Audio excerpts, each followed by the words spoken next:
கிறிஸ்தவங்கள்ல பலரும் ஆண்டவர் இஸ்ரவேலின் தேவன். அவர் தெரிந்து கொண்டு பிரித்தெடுத்த ஜனம்தான் யூதர்கள். அதனால இஸ்ரவேல் என்ன செஞ்சாலும் தேவன் அவங்களோட தான் இருப்பாங்க. அவங்க என்ன செஞ்சாலும் அவங்களுக்கு வெற்றி தான் கிடைக்கும் அப்படின்னு நம்பிக்கிட்டு இருக்காங்க. ஏன் பல ஊழியக்காரங்க கூட இப்படிதான் பிரசங்கம் பண்றாங்க. இது உண்மைதானா? நிஜமாவே ஆண்டவர் எப்போதும் இஸ்ரவேல் பக்கம் தான் இருப்பாரா? வேதம் இத பத்தி என்ன சொல்லுது? வாங்க விளக்கமா பார்ப்போம்.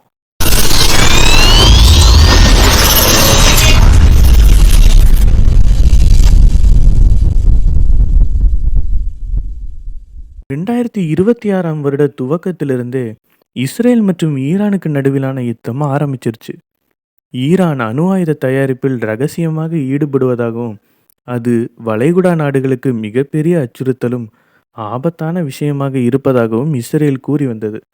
அதை தடுப்பதற்காகவே ஈரான் மீது தாக்குதல் நடப்பதாகவும் கூறுகின்றது.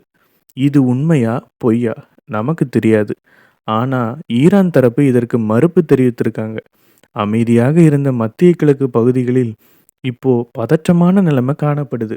நம்ம அரசியலுக்குள்ள போக வேண்டாம். இப்படி இஸ்ரேல் தாக்குறது கரெக்டா? ஏன் அப்படின்னா இவங்க சொல்ற அந்த அணுசக்தி தயாரிப்புல ஈடுபடுறது ஈரானோட அரசாங்கமும் அறிவியலாளர்களும் தான். ஆனா இதனால சாகிறது என்னவோ அப்பாவி ஜனங்கள்.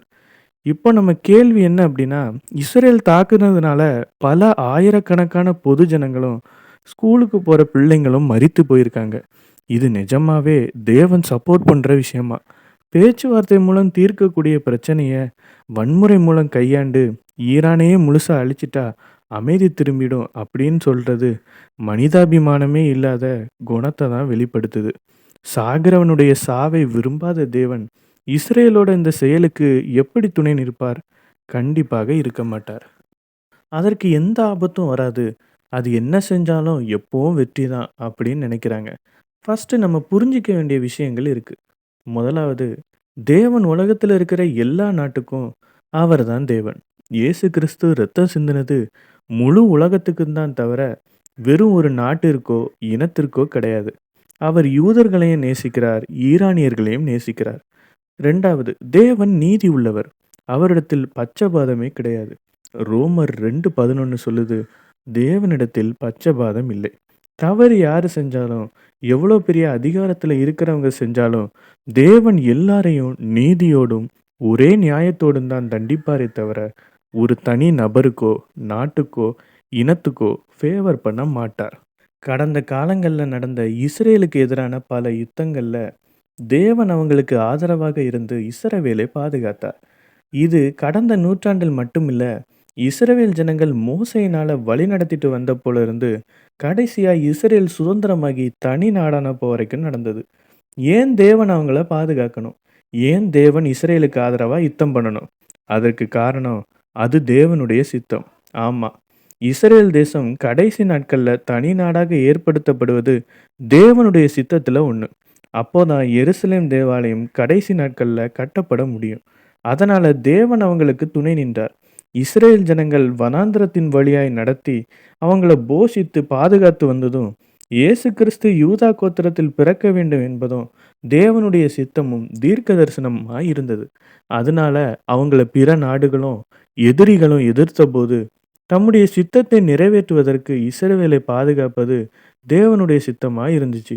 வேதத்துல இத படிக்கிற பலரும், இதனால இஸ்ரவேலுக்கு எதிராக யார் யுத்தம் செஞ்சாலும், அல்லது இஸ்ரவேல் யாரை எதிர்த்தாலும், அதுவும் தேவ சித்தம்.